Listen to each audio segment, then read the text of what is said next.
Jesus said, "Come, follow me." And they did, till they were covered with the dust of his feet, as the ancient saying goes. And then he said, "Go, make disciples, teach them to obey what I taught you." When rabbis teach their disciples to obey, it's about the scripture, the Bible, or the text, as I like to call it. Jesus was a teacher of the text. I heard once that rabbis want to learn the text, live the text, teach the text, pray the text, and die the text. Jesus did that. He learned the text. He said so. "Everything I learned from my Father, I taught you." He lived the text. He obeyed it completely, even wearing tassels on his robe, as the story of the woman who was healed of her bleeding indicates. He taught the text. He quoted it. He hinted at it. He taught his disciples how to interpret it. I think he prayed it. If you look at his prayers, there are echoes of Hebrew Bible themes: kingdom, evil one, daily bread. And he died the text. As he hung there, he recited from the Psalms. And then he said to his disciples, "Go teach them how to obey." And that meant that the text, the scripture, had to be important to those disciples too. Now they had an advantage. They grew up where they knew the text and learned to love it even before they met Jesus. But they had to take that text and bring it into a Greek world that didn't respect it, in fact, had never even heard of it. How would they teach the world how to obey Jesus' commands from their text, the Hebrew Bible, and as their text grew and they were inspired to add pieces to it, how would they bring that message to the world of the Greeks? Well, they did. Come, let's see.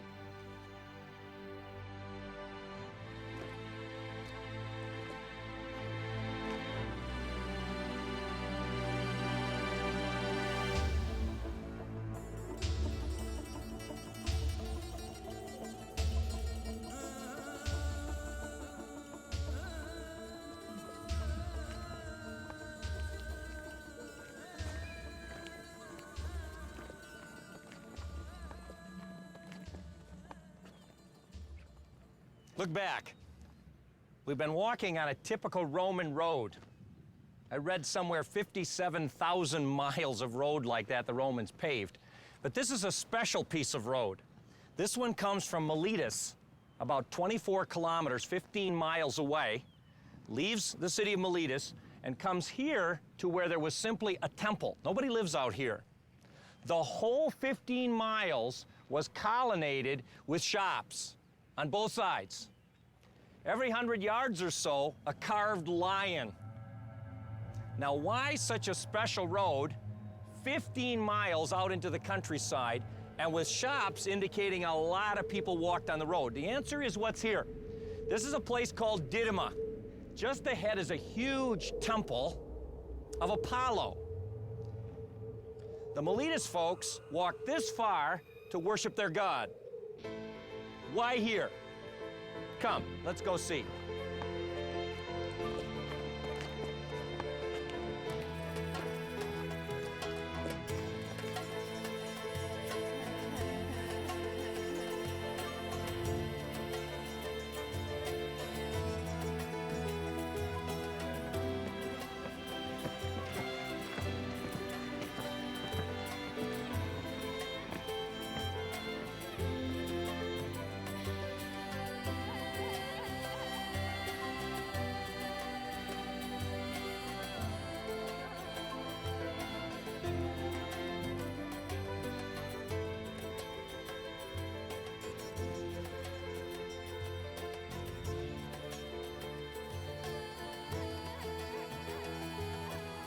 What do you think?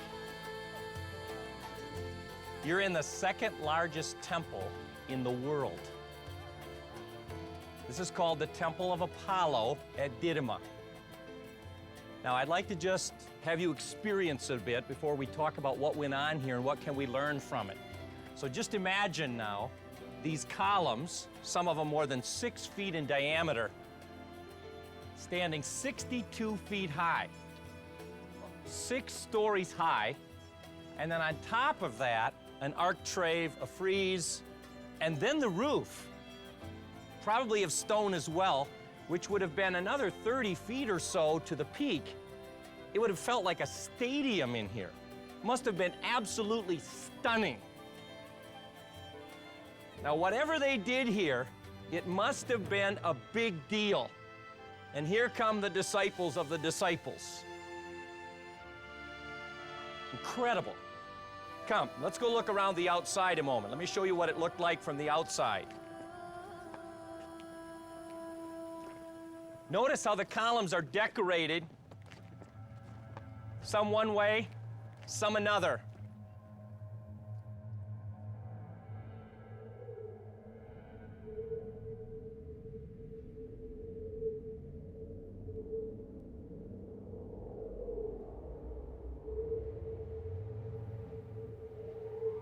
Now, in this temple, Temple of Apollo, were 122 of those columns. 122.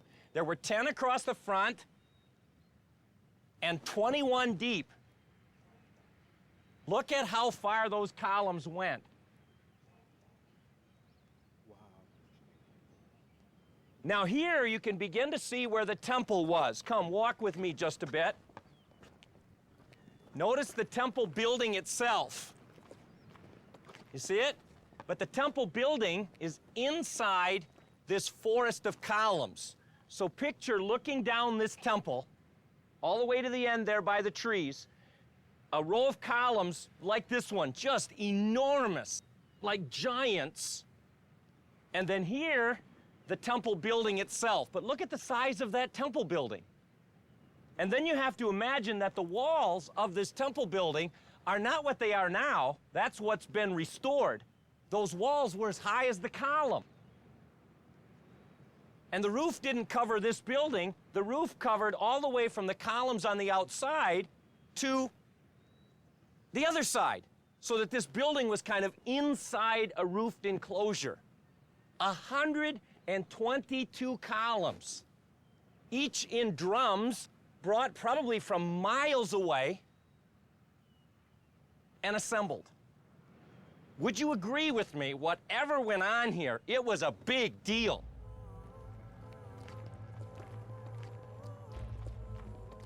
But imagine something this big, this powerful, that you're working on for 800 plus years. How important this must have been to them. Walk once, walk under this just to get the feel of how huge these column drums are. Look.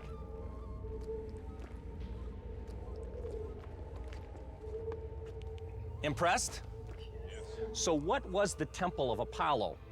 Well, Apollo is the god of music, light, but Apollo is also the god of oracle. What's an oracle? An oracle is a message from the god, a word from the god. It came, it was believed, from the underworld, and since Apollo had connections in the underworld, he could figure out what would happen if you did something. Now that's an oracle. It's a word that comes in answer to a question. So you say to the oracle, if I do this, what will happen? And the oracle would respond, if this, then this. He wouldn't tell you what the future held necessarily, but he would tell you what the result would be if you followed a certain course of action. If I attack, what will happen? And the oracle would come back and say, if you attack, an empire will fall, for example. So imagine tens of thousands of people coming here to find out, if I do this, will that happen? Now, of course, for the Jew, absolutely an abomination. For their Torah said, do not look for mediums, do not seek spiritists, for they will defile you. I am the Lord your God, and I will turn my face against anyone who seeks. Leviticus 19. God detested people who sought information from demonic or underworld sources. But that's not our point, because oracle itself is not necessarily bad. 18 times in the Old Testament, the Word of God is called an oracle. Malachi starts his book by saying an oracle, the word of the Lord through Malachi. Twice in the New Testament, at least, the word is used, translated in your English Bible, probably the very words of God. So God describes his own word as an oracle. The problem was not a word from God. The problem was which God you got the word from. But in this world, the oracle came from Apollo. Let me show you how. Come.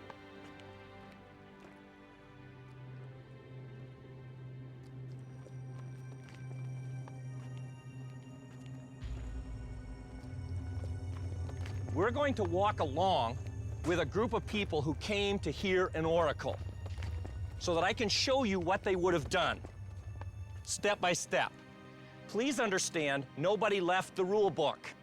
We don't know exactly what they did here, but from the research I've been able to do, and others as well, we know things that happened at this oracle and at another oracle and at another oracle. So let's assume what I'm going to tell you is generally true, whether every detail happened here or not, okay?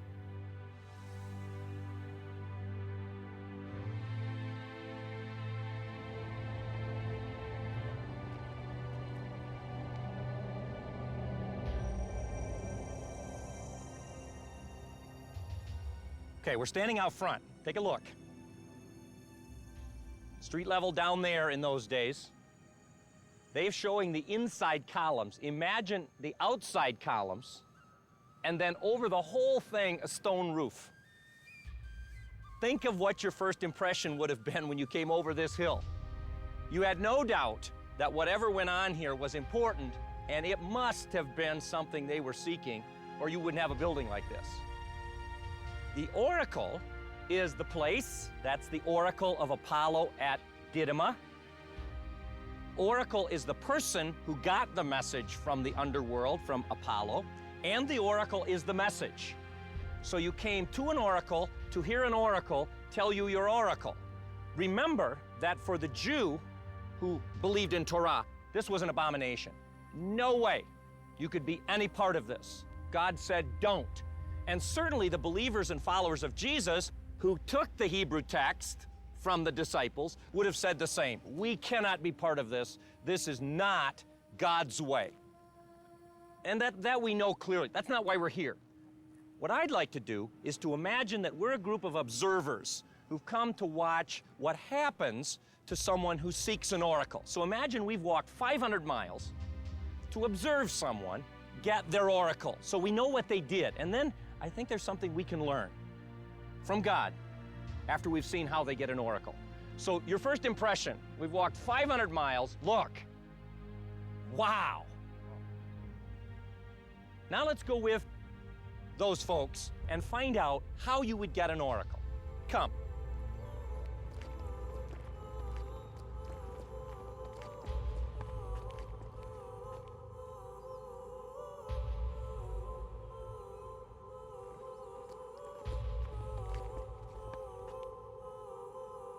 So we stop here because if someone sought their oracle, let's imagine a whole family, they would first come to the sacred well.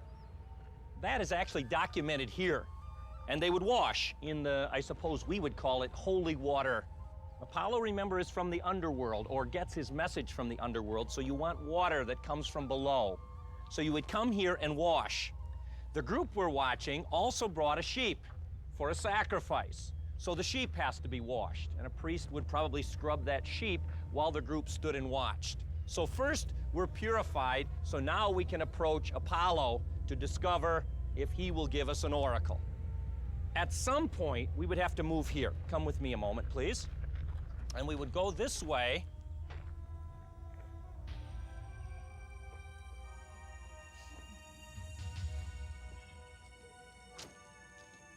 So they would slaughter the sheep. And based on something in the sheep, they would decide whether Apollo is saying yes or no. Let's imagine the sheep liver has been read, and these people that we're watching have gotten their answer. Apollo will hear your question. Now we go up to the temple. Come.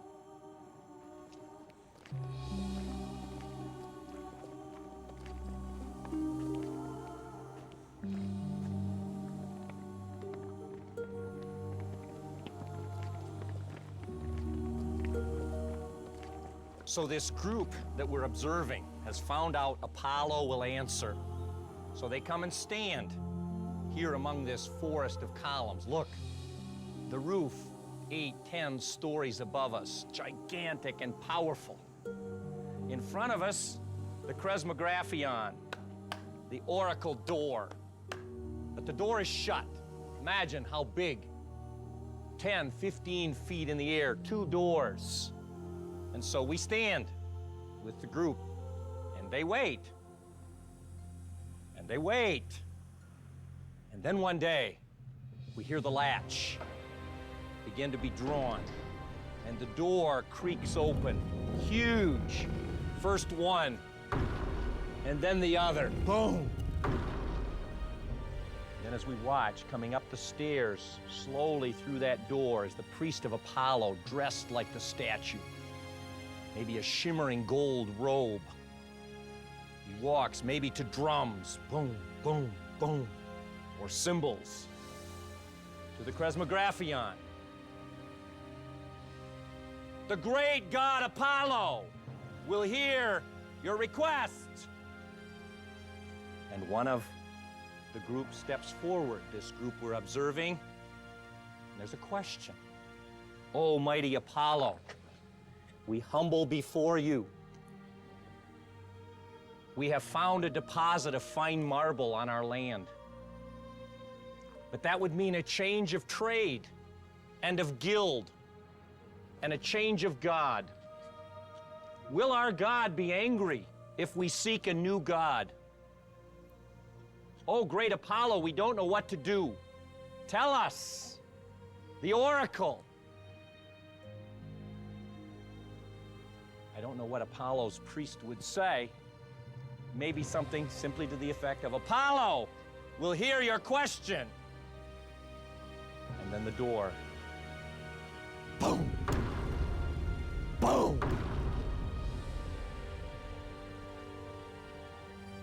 And we wait. And we wait. Sometimes months.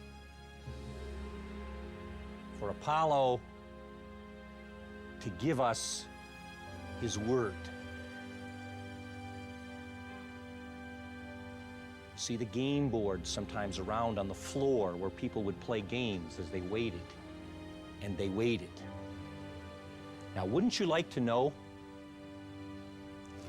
what was going on in there? Well, we wouldn't have been allowed in there. No one but the priests of Apollo. So had we come to observe, we couldn't have entered. But let's just go see and think about what was happening in there as that group waited. Come.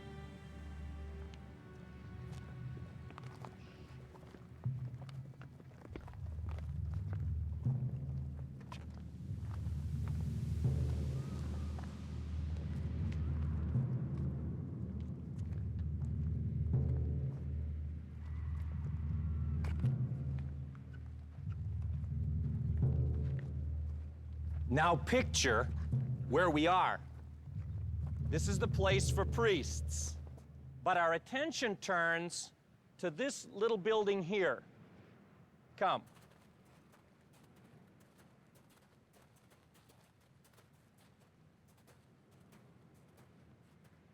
Right here was a small inner temple. In Greek, you call this naiskos. And there were stairs, you can still see some of them, that allowed the priests to go down deep, as it were, into the underworld. Now, the oracle was typically an old woman. She had disciples she trained, but she would sit suspended in a tripod in the middle of this temple of Apollo. We don't know exactly how it worked here. In Delphi, she was suspended over a hole in the earth out of which fumes came. It turns out they're fairly close to what's in glue. So the effect of her sitting there was as if she were sniffing glue. The oracle would get the question from the priest who stood next to her. And then in her ecstasy, she would give the answer and he would jot it down. And eventually a priest would put it to poetry. Now, I don't know how it worked. I look at this building and I say, it couldn't have been wrong every time, or you wouldn't end up with this. Some have suggested she made it all up and was just lucky. Could be. Some have suggested it was evil demonic powers giving her information. Well, the Bible teaches there are demonic powers. Could be. Maybe she was wise enough to know how to predict. I don't know. But I do know, to the Greek world, this was an important part of their understanding of God, or that wouldn't have been here. To the Jew and the follower of Jesus that took the text seriously, an abomination. To them, the very life and breath of God. So now the oracle has been given in some kind of an ecstatic experience by some woman who spends her whole life suspended high over a pit. And the priest goes to bring it to us as he comes out of the temple from the depths of the abyss, crosses the opening,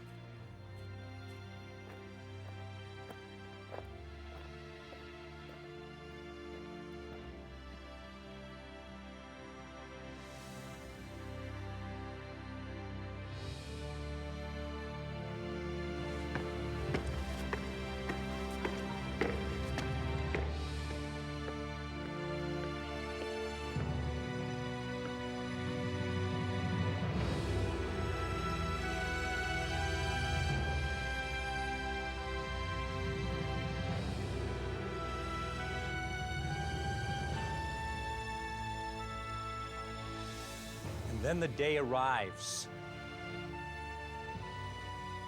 The word is the oracles will be spoken today. And you hear the latch.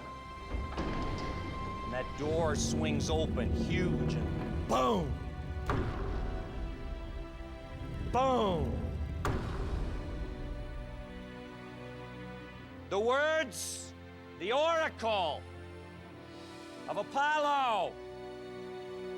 It has been predestined. If you offer sacrifices to your other god, and if you give extra offerings to the new god you wish to take, and if you honor Apollo with a gift, your business will be blessed.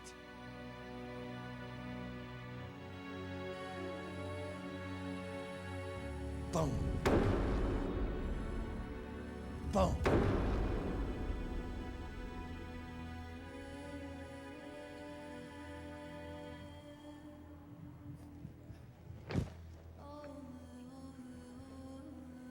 Now tell me, what do you feel? Do you feel the awe they must have felt? We just heard a word from God. Do you feel the fear in their hearts? What if the word is bad? Do you feel their passion as they left here to say, we will do exactly what he... Then here's my question. What on earth has happened to us? Do you understand that the oracles of God, not the utterings of a woman high on something, the oracles of the Creator of heaven and earth have been given to you? You have them, all of them. The very words of God, you carry them around in your pack. No sheep livers, no washings. They're all yours. Put your hands on a column. Pick a column. Put your hands on a column. Everybody. An archaeologist found an inscription here. One column, one of these columns, one, cost 40,000 denarii. 40,000. The inscription also says a stonecutter earned 2 denarii a day. That means one column took 20,000 days to make. Now, assuming that most stonecutters stayed on the same stone as long as they lived or till it was finished, It took somebody 57 years to make one column, counting their holidays and feast days. 57 years. For what? To hear one word from God. And I can't get up 10 minutes early to read my Bible.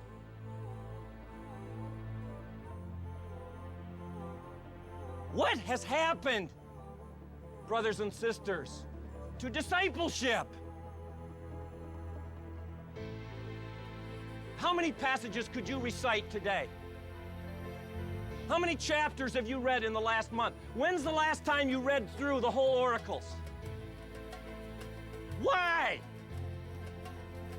To be like the Rabbi is to be a man or woman of the text. 57 years for somebody who was going to hear the utterings of a poor woman out of her mind. And we have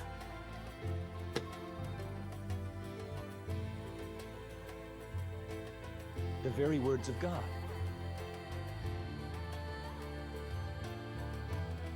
Let me encourage you. Memorize. You can do this. Read the text. Read through the Bible on a regular schedule for the rest of your life. Read one gospel a month for the next 3 years and discover how much Jesus will mean to you. And if you say to me, I don't have the time, then my question to you is, how badly do you want to be a disciple? Jesus said, come follow me.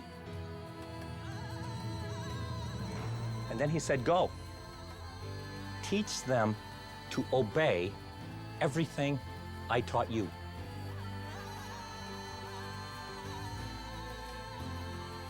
How can you teach anyone to obey if you don't know what he taught?